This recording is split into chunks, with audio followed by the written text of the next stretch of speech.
지난 한 해 동안에는 전도서를 강해를 하면서 하나님께서 많은 은혜를 우리에게 주셨습니다.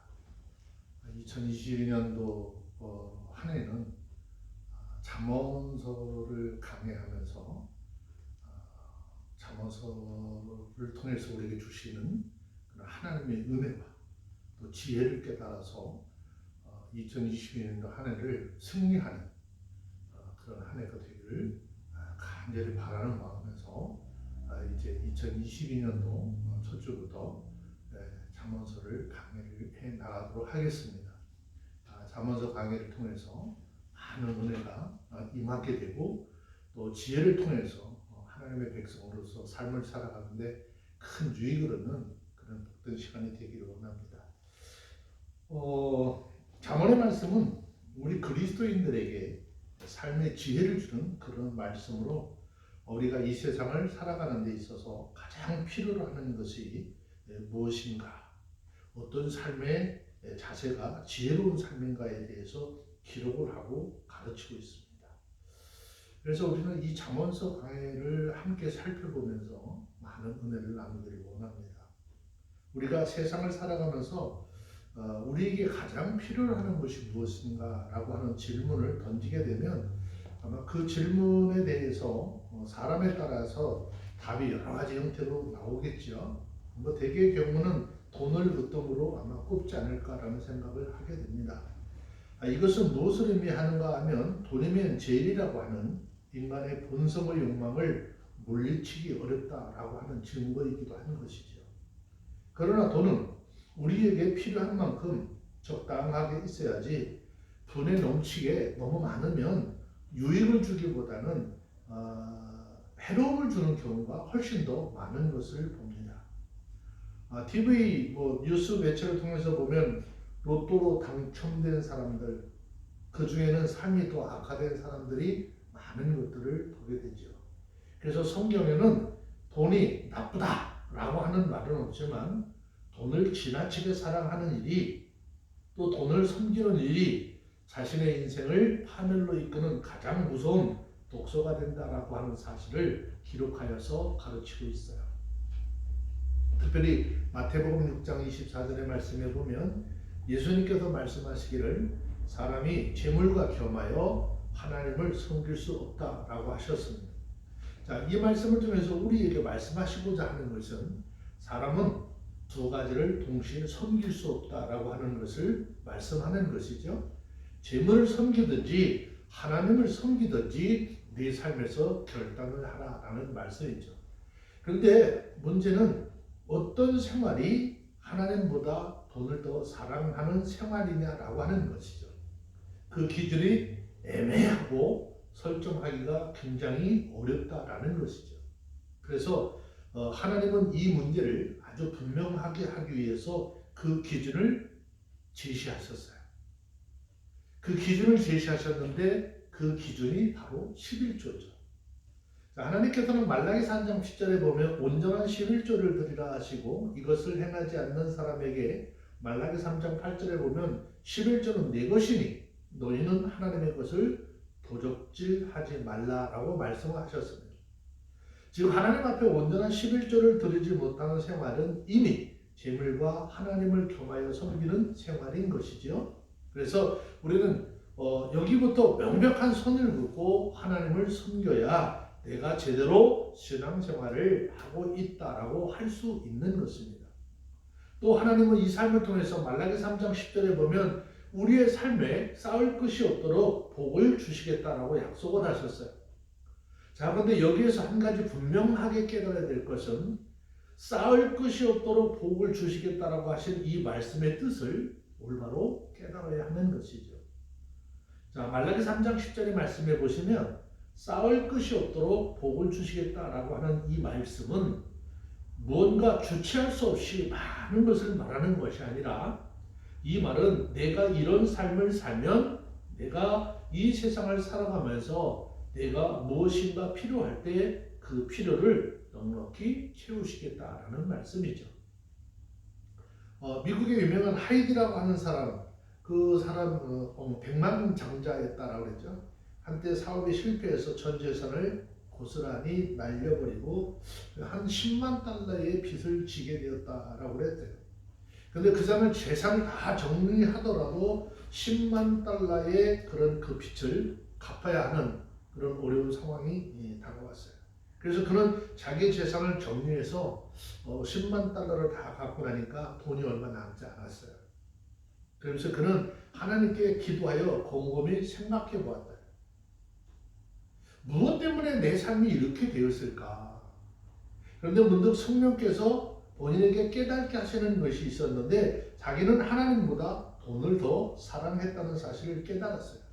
그래서 회개를 하고 이제는 철저히 하나님을 섬기는 그런 사람이며 또 그 사람으로 살겠노라 결심을 하고 하나님께 드리는 11조 생활을 하겠다고 다짐을 하고 먼저 비록 빚을 갚은 것이지만 10만 달러에 대한 11조를 하나님 앞에 드렸어요.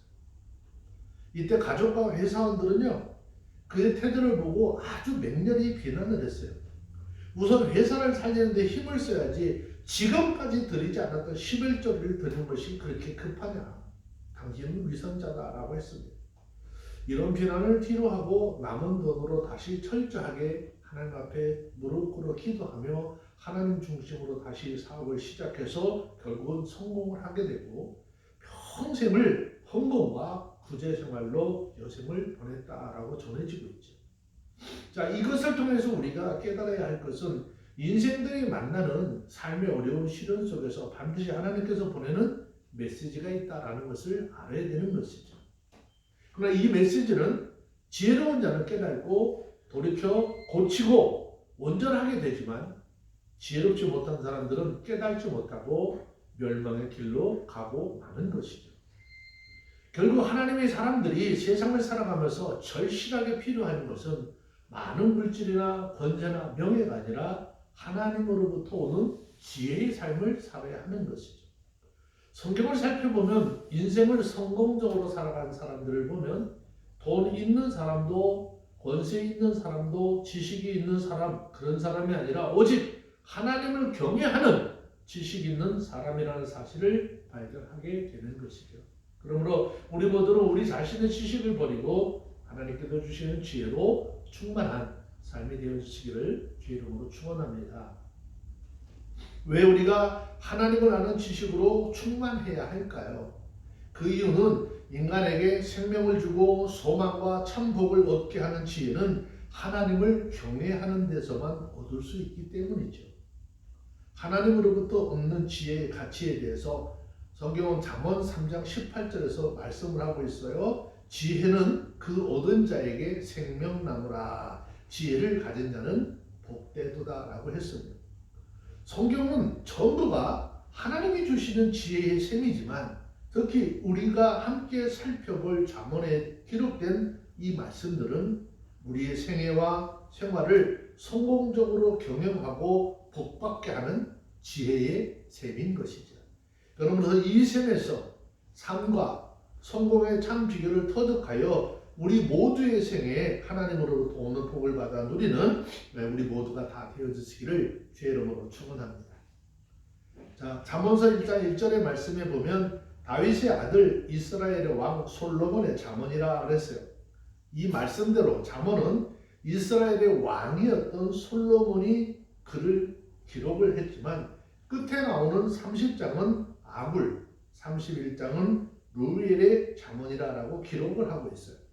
자, 열왕기상 4장 32절의 말씀에 보면 솔로몬은 하나님께서 주신 지혜의 은사를 받은 왕으로서 잠언 3000개와 노래 1000여 개를 남겼다라고 기록을 하고 있죠.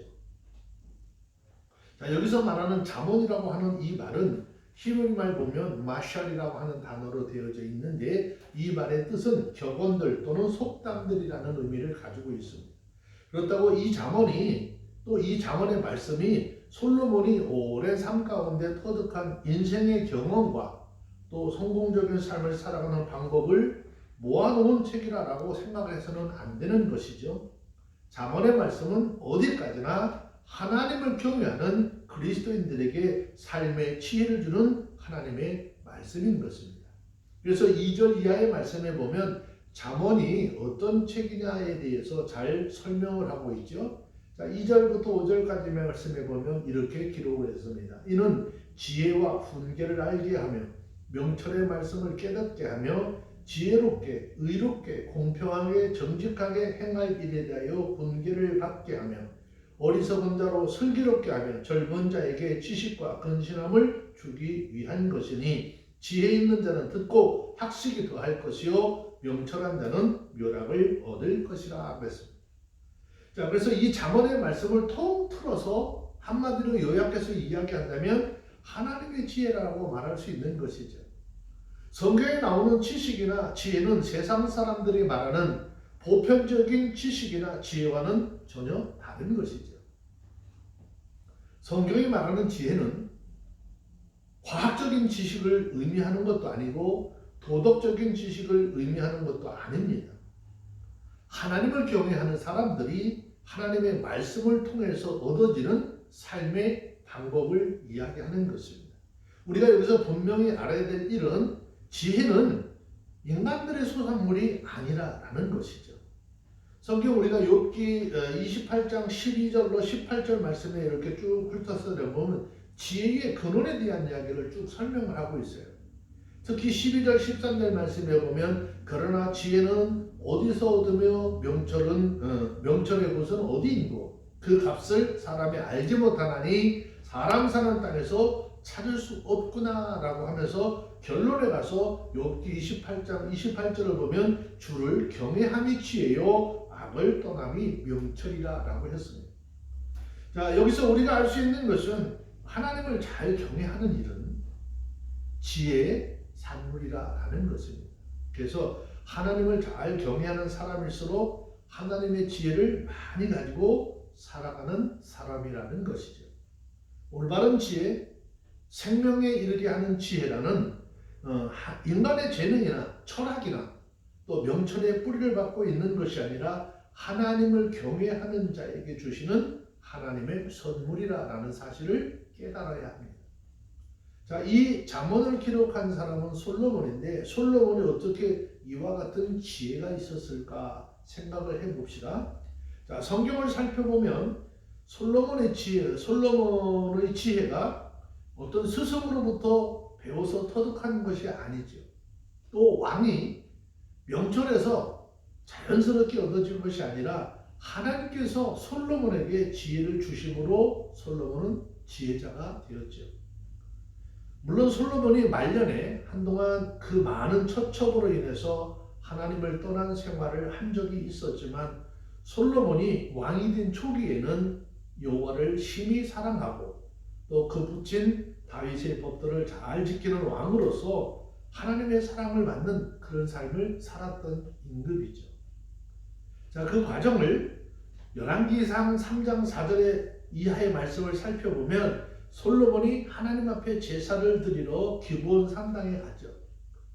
자, 그 기브온 산당에 가서 보니까 산당이 너무너무 컸어요. 그래서 그 크기에 감동을 받아서 하나님 앞에 일천번제를 드리게 되죠. 그랬더니 그날 밤 하나님께서 솔로몬의 꿈에 나타나셔서 말씀하죠. 열왕기상 3장 4절 말씀에 보면 내가 네게 무엇을 줄고 너는 구하라 라고 하나님 말씀하시죠.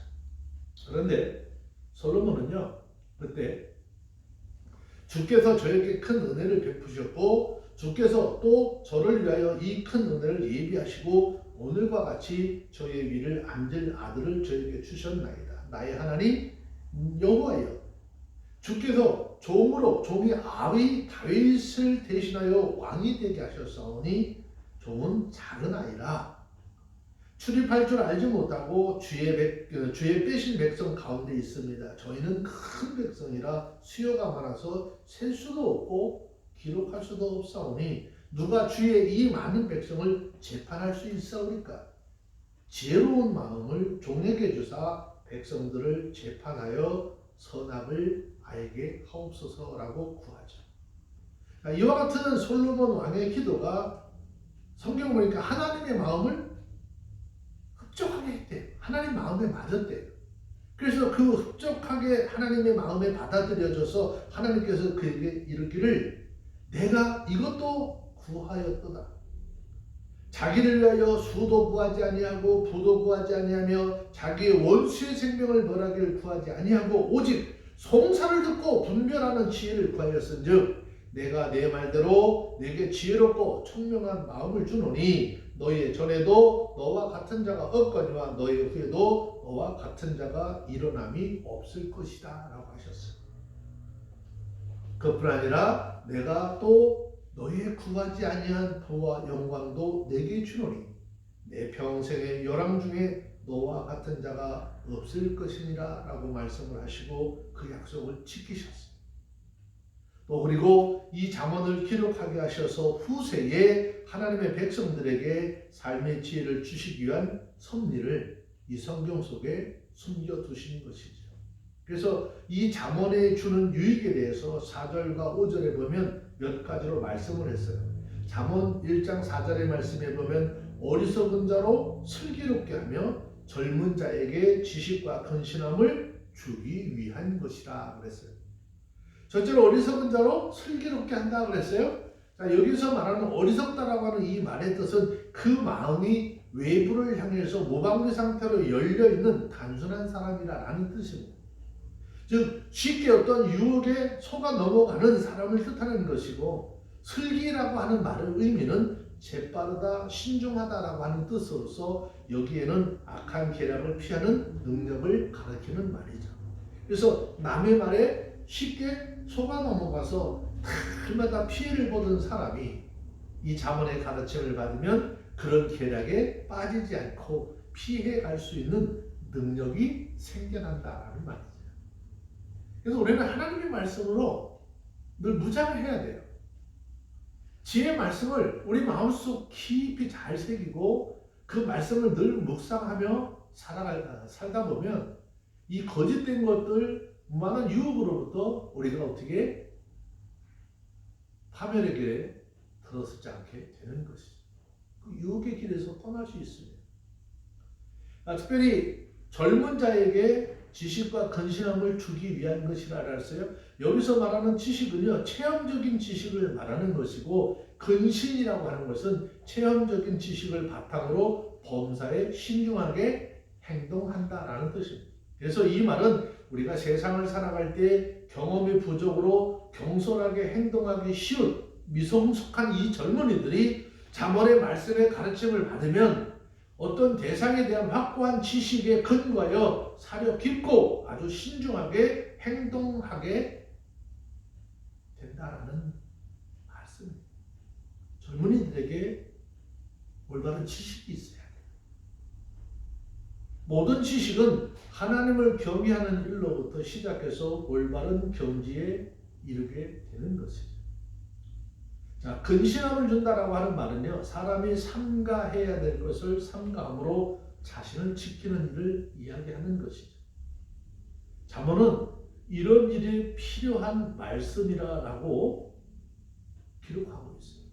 5절에 보세요. 지혜 있는 자는 듣고 학식에 더할 것이요 명철한 자는 묘락을 얻을 것이라. 여기서 말하는 학식은 전해진 또 받게 되었다라는 한 의미로서 대대로 전수되어서 축적된 지식을 말하는 것인데, 즉 지혜 있는 사람은 하나님의 말씀을 통해서 더 많은 지식을 얻게 될 것을 말하는 것입니다. 또 명철한 자라고 하는 것은 명철한 자는 묘략을 얻을 것이다 라고 했는데, 여기서 말하는 모략이라고 하는 말의 뜻은 줄을 당기다, 조정하다 라고 하는 뜻을 가지고 있습니다.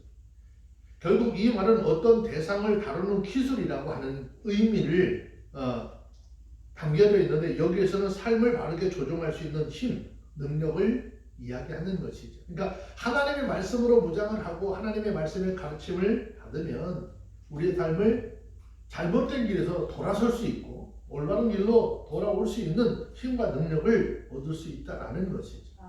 그래서 잠언의 말씀의 가르침을 받아 우리가 살아가는 우리 삶의 행로에서 부딪히는 모든 문제에 무방비 상태로 있다가 당하는 것이 아니라 어떠한 문제에 대해서, 우리가 당하는 문제에 대해서 신속하게 대처를 해서 더 커지지 않도록 하는 능력을 얻게 될 것이다 라는 말씀입니다.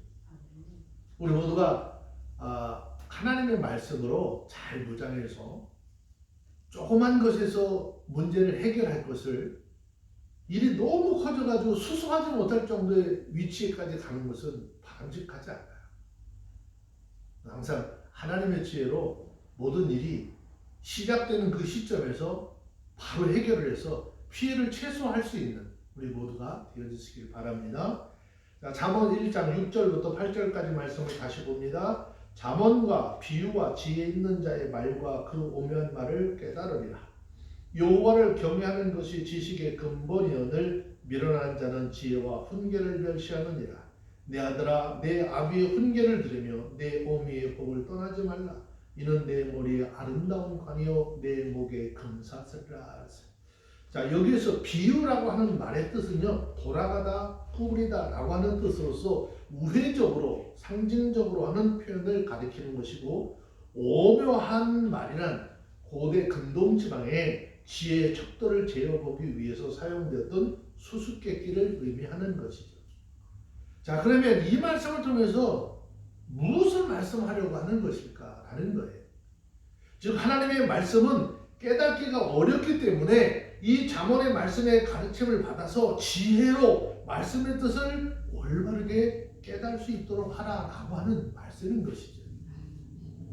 해석을 못하면 잠언은 깨어지지 않는 호주에 지나지 않는 거예요. 그 호주의 알을 먹으려면, 그 맛있는 호주의 알을 먹으려면 호두를 깨트려야 되는데 호두를 깨트리지 못해요. 결코 그 알의 참 맛을 보지 못하게 되는 것이죠.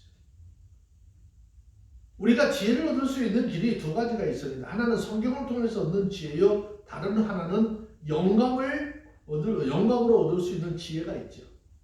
자, 다윗은 고백합니다. 시편 119편 105절의 말씀에 보면 주의 말씀은 내 발의 등이요 내 길의 빛이라 라고 했어요.